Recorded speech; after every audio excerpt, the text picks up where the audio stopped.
वादी कश्मीर से कुछ जानिब दूर मुजफ्फराबाद के इलाके में एक गरीब लकड़हारा रहता था। वह दिन भर पहाड़ी जंगलों में लकड़ियां काटता और शहर में ले जाकर बेचता था। उसके पास माल और दौलत की कमी थी, लेकिन अक्ल व दानिश में बहुत कम लोग उसका मुकाबला कर सकते थे। इसी लिहाज से वह दूर दूर मशहूर था। राजा के दरबार में भी अक्सर उसके चर्चे रहते थे। एक रोज राजा ने वजीर से कहा, इस लक्कड़हारे को आजमाना चाहिए। अगर वह अपनी शोहरत के मुताबिक अक्लमंद निकला तो उसे इनाम दिया जाएगा। अगर यह बातें झूठ साबित हुई तो उसे रियासत से निकाल दिया जाए। वजीर, जो दिल ही दिल में लकड़हारे से बहुत जलता था, इस मौके को गनीमत जाना और इसने एक ऐसे पंडित को बुला लिया जो कुछ मंत्र जादू भी जानता था। उसने पंडित से कहा, तुम जंगल में जाकर लकड़हारे को आजमा हो और इससे ऐसे सवाल करो कि जिनका कोई जवाब इससे ना आए। लिहाजा उस पंडित ने हामी भर ली और अपनी झोली उठाकर जंगल की तरफ चला गया। इत्तफाक से उस रोज लक्कड़हारा बीमार था। इसने अपने बड़े बेटे को अपनी जगह भेज दिया। बड़े बेटे ने जंगल में पहुंचकर देखा कि एक पंडित धुनी रमाए बैठा है। इसने पंडित से कहा, गुरुजी, मेरी किस्मत का हाल बताओ, मैं आइंदा क्या बनूंगा। पंडित बोला, पहले मेरी एक बात का जवाब। जब दो लड़का राजी हो गया तो पंडित ने अपनी छड़ी उठाकर जादू के जोर से एक अजीब समा पैदा कर दिया। लड़के ने देखा कि सामने एक अनाज का हरा भरा खेत था। इसके चारों तरफ डंडों की एक बाढ़ लगी हुई है। देखते ही देखते वह डंडे रातियों में बदल गए और उछल उछल कर गेहूं की कुछ बाल्टियां काटने लगे। थोड़ी देर में सारे खेत का सफाया कर दिया। तमाम फसल जाया हो गई और फिर हर तरफ अंधेरा छा गया। पंडित बोला, बताओ इस पहेली का क्या जवाब है। लड़का बोला, मेरी समझ में तो कुछ नहीं आया। इसका सर है ना पाँव, कुछ और तफसील मालूम हो तो गौर भी किया जाए। पंडित बोला, यह बात है तो फिर अपनी किस्मत का फैसला भी सुन लो। तुम्हें आइंदा एक पत्थर बन जाना है। इसने जादू की छड़ी हिलाई और लड़का पत्थर का बुत बन गया। दूसरे दिन भी लकड़हारा बीमार था। इसने अपने दूसरे बेटे को भेजा कि जंगल से लकड़ियां काट कर लाएं और बड़े भाई को भी तलाश करें। जब दूसरा बेटा जंगल में पहुंचा तो इसने पंडित को धुनी रमाई बैठे देखा। वह पंडित से बोला, गुरुजी, बताओ मेरी किस्मत में क्या लिखा है और मेरा बड़ा भाई इस वक्त कहाँ है। पंडित बोला, पहले मेरी एक बात का जवाब दो। लड़का राजी हो गया। तब पंडित ने अपनी छड़ी उठाकर जादू के जोर से एक और समा पैदा कर दिया। लड़के ने देखा कि सामने एक मोटी ताजी गाय खड़ी है और उसकी की दुबली पतली बछिया भी उसके करीब है, लेकिन बजाय इसके कि बछिया गाय का दूध पिए, खुद गाय अपनी बछिया का दूध पी रही है। और फिर देखते ही देखते दोनों नजरों से उजल हो गए। पंडित ने पूछा, बताओ इस पहेली का क्या मतलब है। लड़का बोला, यह बिल्कुल बेमना सी बात है,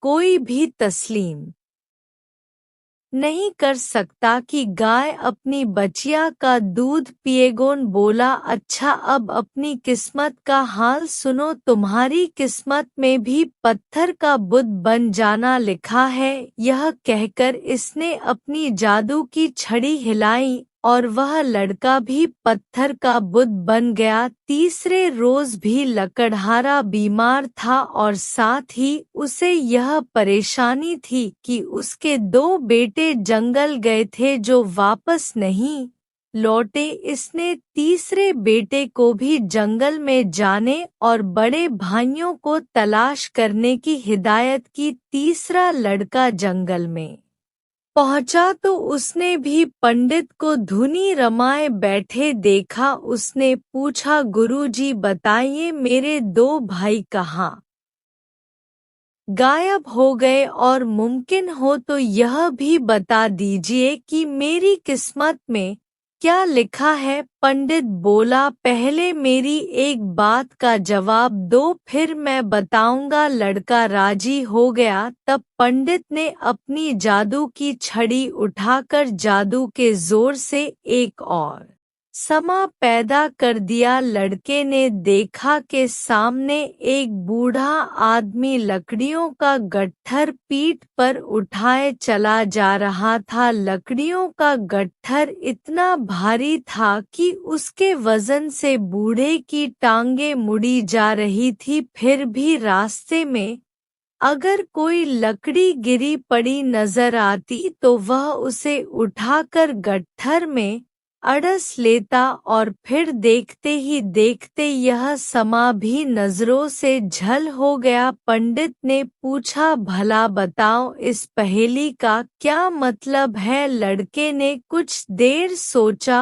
और फिर कहा, यह बात कुछ अजीब सी मालूम होती है। मेरी तो कुछ समझ में नहीं आया कि वह बूढ़ा इधर-उधर पड़ी हुई लकड़ियां क्यों उठाता फिर रहा था। तब पंडित ने कहा, अच्छा अब अपनी किस्मत का हाल भी सुनो। तुम्हारी किस्मत में भी अपने दोनों भाइयों की तरह पत्थर का बुत बन जाना लिखा है। यह कहकर इसने जादू की छड़ी हिलाई और वह लड़का भी पत्थर का बुत बन गया। चौथे रोज लकड़हारे ने अपने सबसे छोटे बेटे को जंगल की तरफ भेजा। उसकी भी पंडित से वही बातें हुई जो उसके 3 बड़े भाइयों से हुई थी। उसकी निगाह के सामने जो समा आया वो यह था कि एक बड़ा तालाब पानी से भरा हुआ था और उसके पानी नालियों के रास्ते निकल निकल कर कई छोटे छोटे तालाबों में जमा हो रहा था। यहाँ तक कि थोड़ी ही देर में बड़ा होश बिल्कुल खुश्क हो गया और फिर देखते ही देखते यह समाए नजरों से उजल हो गया। पंडित ने पूछा, बताओ इस पहेली का क्या मतलब है। सबसे छोटे बेटे ने कुछ देर गौर किया और फिर मजबूरी जाहिर की कि मेरी समझ में कुछ नहीं आया। चुनाचे पंडित ने उसे भी पत्थर का बुत बना दिया। जब लकड़हारे को पता चला कि उसके चारों बेटे गए और वापस नहीं लौटे तो उससे बर्दाश्त न हुआ। 5वें दिन वह खुद जंगल में गया। जब वह जंगल में पहुंचा तो उसने पंडित को धुनी रमाई बैठे देखा, लेकिन इसने कोई खास तवज्जो इस तरफ नहीं की, बल्कि लकड़हारा पत्थर के 4 बुतों को बहुत गौर से देखता रहा। कुछ देर बाद पंडित बोला, शायद तुम यह मालूम करना चाहते हो कि यह बुत कैसे हैं और कहाँ से आए हैं। लकड़हारा बोला, नहीं, मैं खुद महसूस कर रहा हूँ कि बुत बजायर पत्थर के हैं, लेकिन दरअसल इंसान हैं। मेरे ख्याल में जादू के जोर से इनको तब्दील किया गया है। इनमें से गोश्त और खून की बू आ रही है। 4 दिन में मेरे 4 बेटे गायब हो गए हैं, शायद वह यही है। पंडित बहुत हैरान हुआ। फिर इसने कहा, तुम ठीक समझे, यह तुम्हारे ही बेटे हैं। उन्होंने शर्त लगाई और यह मेरी पहेलियों का जवाब नहीं दे सके, इसलिए मैंने इन्हें पत्थर का बुत बना दिया। अगर तुम चाहते हो कि यह अपनी शक्ल में वापस आ जाएं, तो मेरी 4 पहेलियों का जवाब बताओ। अगर तुम भी नाकाम रहे तो पत्थर का बुत बनकर अपने बेटों के करीब खड़े हो जाओगे। लकड़हारे ने शर्त मंजूर कर ली। तब पंडित ने पहला समा दोबारा दिखाया और इसका मतलब पूछा। लकड़हारा बोला, यह एक ऐसे शख्स का रूप है जिसकी हिफाजत में कुछ रुपया जमा किया गया हो, और जब असल मालिक अपनी रकम मांगे तो मुहाफिज रकम वापस करने के बजाय खुद उसे खर्च करने लगे और जाया कर दे। जिस तरह डंडों की बाढ़ ने दरांती बनकर सारी फसल खराब कर दी। जो ही यह अल्फाज खत्म हुए, पत्थर का एक बूत उसके बड़े बेटे की शक्ल में बदल गया। फिर पंडित ने दूसरा समा दिखाया और उसका मतलब पूछा। लकड़हारा बोला, यह भी बहुत आम सी बात है। अक्सर औरतें काहिल और कामचोर होती हैं।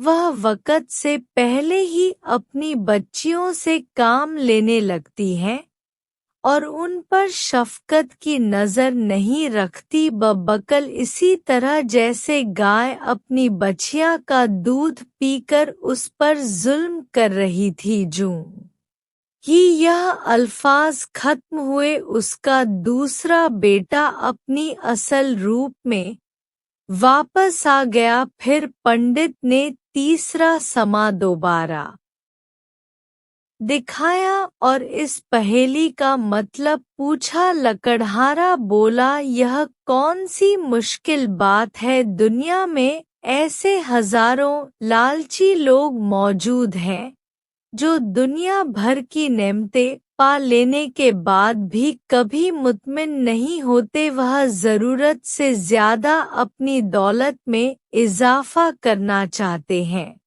यही हाल इस बूढ़े का है जो अपनी बिसा से ज्यादा बोझ उठाने के लिए तैयार है। इन अल्फाज के खत्म होते ही उसका तीसरा बेटा अपने असल रूप में नजर आने लगा। अब पंडित ने आखिरी समा दोबारा दिखाया और इसका मतलब पूछा। लकड़हारा कहने लगा, यह तीसरे मंजर का उलट है। दुनिया में बाज लोग ऐसे मौजूद हैं जो अपनी तमाम दौलत दूसरों पर खर्च कर देते हैं और आखिर में अपने लिए एक कौड़ी भी बचा कर नहीं रखते। तालाब ने छोटे छोटे तालाबों का पेट भर दिया और खुद खाली हो गया। इन अल्फाज के खत्म होते ही चौथे बुत में भी हरकत हुई और लकड़हारे का छोटा बेटा भी अपनी असल रूप में